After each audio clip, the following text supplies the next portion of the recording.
Hello everyone, आप सभी का हमारे इस YouTube channel Shubham Khadka virtual classroom में स्वागत है। जैसा कि लास्ट क्लास के अंदर हमने पैडल इक्वेशन का एक एग्जांपल देखा था, आज की क्लास में हम इसके आगे कंटिन्यू करते हुए पैडल इक्वेशन यानी कि पदिक समीकरण का एक और एग्जांपल देखेंगे, जो एग्जाम में कई बार पूछा गया एग्जाम्पल है। हो सकता है कि इस बार भी पॉसिबिलिटी है कि वो एग्जाम में पूछा जाए। यदि आप में से हमारी क्लास में कोई नया है तो हमारी वीडियोस को अपने फ्रेंड्स के साथ शेयर करें और साथ ही हमारे चैनल को सब्सक्राइब करें। आज का जो एग्जाम्पल रहेगा वो कुछ इस प्रकार है।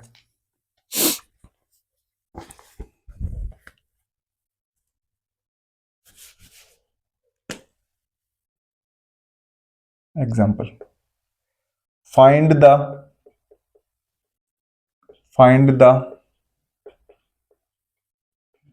pedal equation find the pedal equation of the ellipse of the ellipse find the pedal equation of the ellipse x square upon a square plus y square upon b square is equal to 1। ये आपको एक example दिया है। इस example को हम solve करने की कोशिश करेंगे।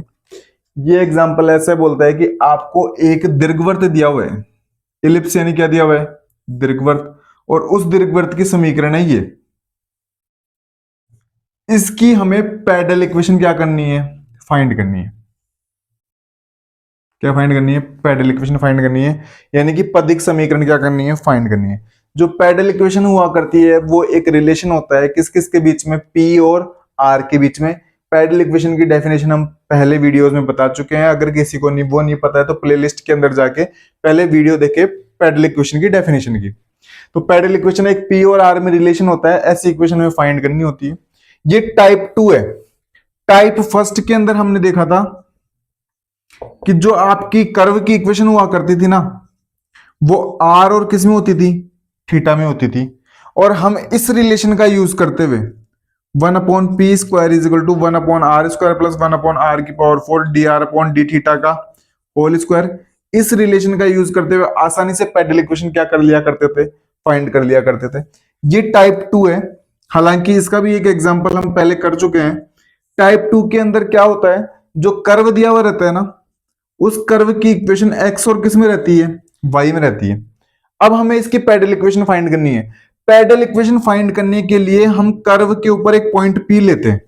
कर्व के ऊपर पॉइंट पी लेने के बाद में इसके ऊपर एक टेंजेंट बनाते हैं और इस टेंजेंट की क्या फाइंड करते हैं, इक्वेशन। इस टेंजेंट की क्या फाइंड करेंगे, इक्वेशन फाइंड करते हैं। इस टेंजेंट की इक्वेशन फाइंड करने के बाद ओरिजिन से इसके ऊपर एक परपेंडिकुलर डालते हैं।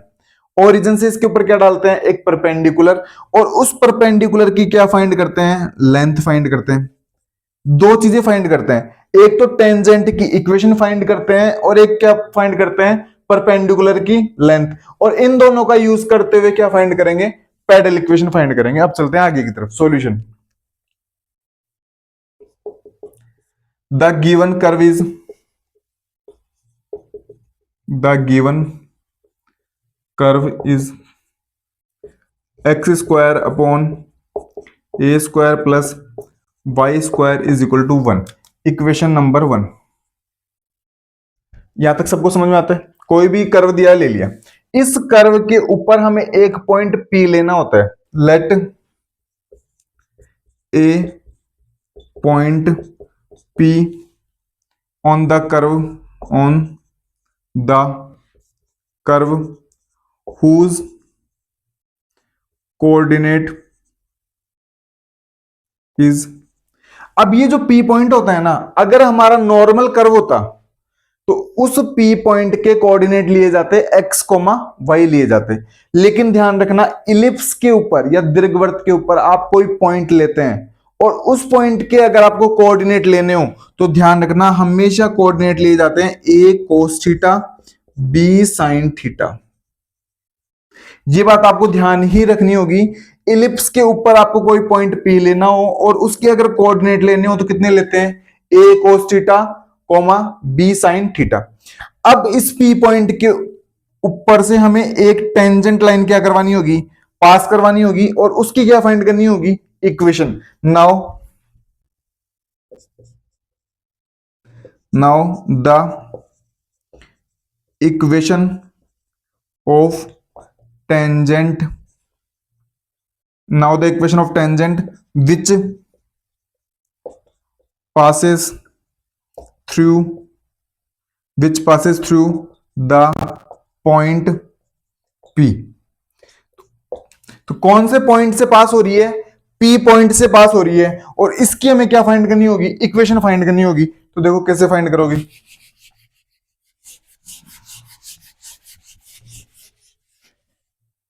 इक्वेशन फाइंड करनी होती है ना, तो ये फॉर्मूला लगाते हैं,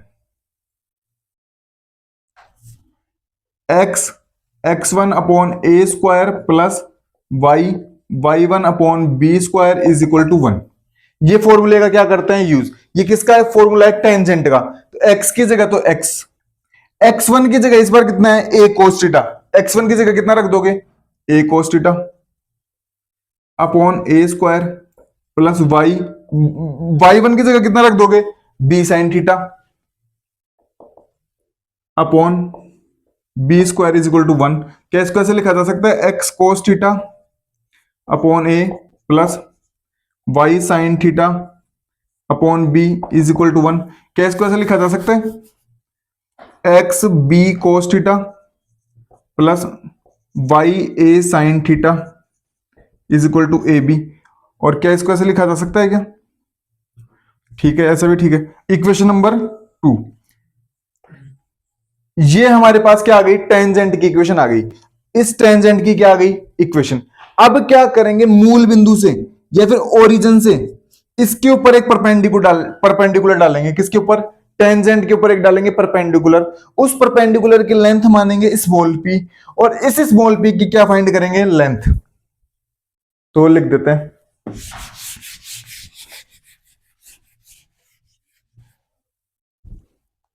now length of the perpendicular, now length of the perpendicular which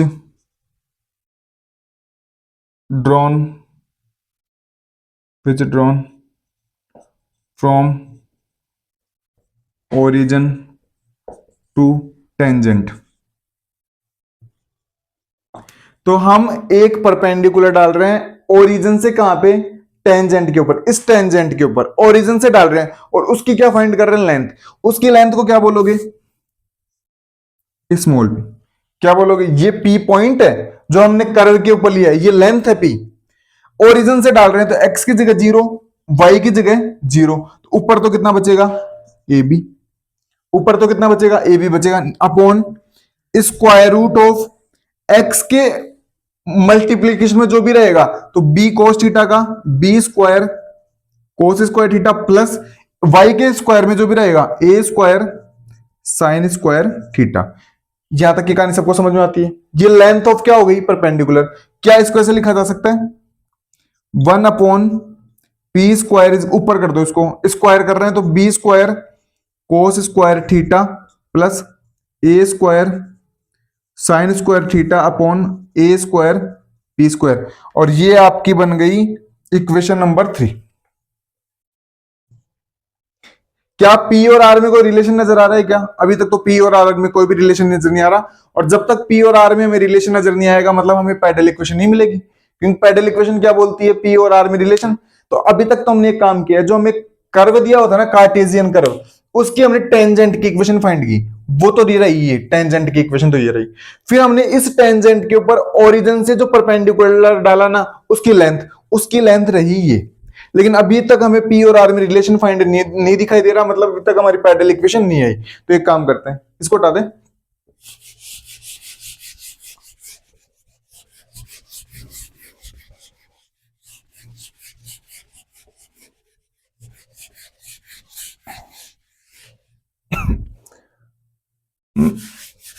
we know that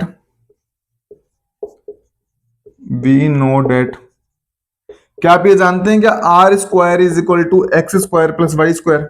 हम बहुत बार इसका यूज करते हैं। R square is equal to, और एक्स की जगह आप कितना मान के चल रहे हो? ए कोस थीटा, और वाई की जगह कितना मान के चल रहे हो? B sine theta. तो ऐसा लिख सकते हैं कि इसको A square cos square theta plus B square sine square theta, क्योंकि कर्व के ऊपर जो पॉइंट लेके चल रहे हैं वो क्या लेके चल रहे हैं, ए कोस थीटा और बी कोस थीटा, तो इसको सेटिस्फाई करेंगे नहीं करेंगे, करेंगे।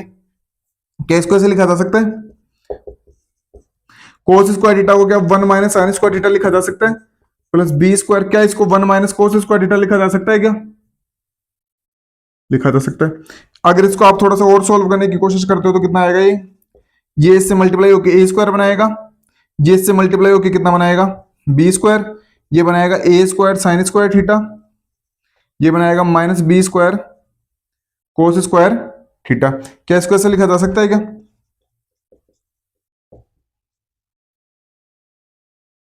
हमने कॉमन ले लिया माइनस, और ये इक्वेशन नंबर बन गई हमारी एक बार के लिए 4। अब मैं 3 और 4 का कर रहा हूं use, now from equation 3 and 4, now from equation 3 and 4, किसका यूज कर रहे हैं 3 और 4 का, मैं इस तरफ लिख देता हूं, 3 और 4 का यूज कर रहे हैं। आप यहां से B square cos square theta plus ए स्क्वायर साइन स्क्वायर थीटा की वैल्यू निकालने की कोशिश करेंगे तो कितनी आएगी, A square B square upon P square आएगी, नहीं आएगी, वो यहां पे पुट कर दूं मैं, तो कितना आएगा, आर स्क्वायर की जगह आर स्क्वायर, ए स्क्वायर की जगह ए स्क्वायर, बी स्क्वायर की जगह बी स्क्वायर, माइनस इसकी वैल्यू ध्यान से देखो एक बार, यहां से कितनी है, A square upon A square B square upon P square, और इसको कर दो बॉक्स में बंद।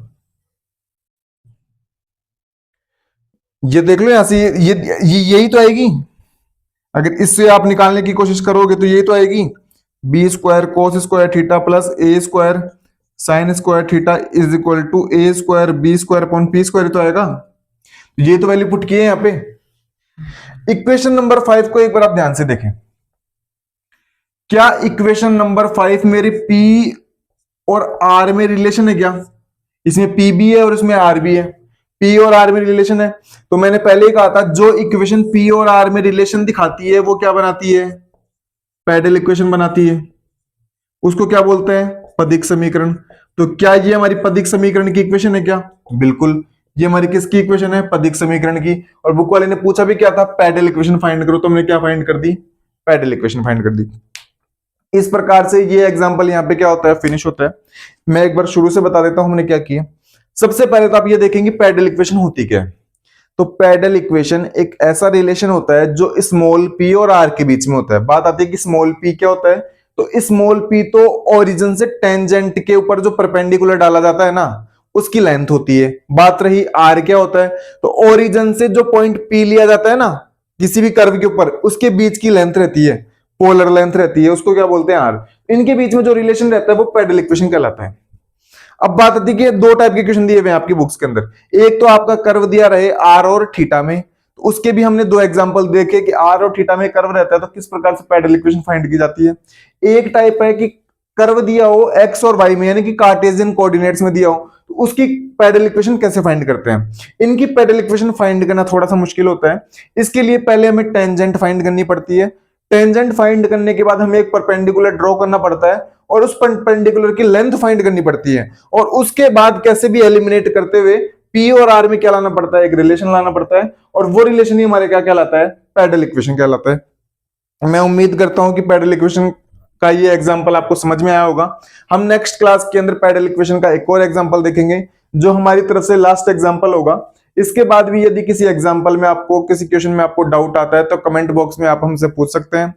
आप इसी प्रकार लास्ट तक हमारी वीडियोस के साथ बने रहें जिससे हमारा मोटिवेशन बना रहे, और साथ ही हमारी वीडियोस को अपने फ्रेंड्स के साथ अधिक से अधिक शेयर करें। आप सभी छोटे भाई बहनों का धन्यवाद। Thank you.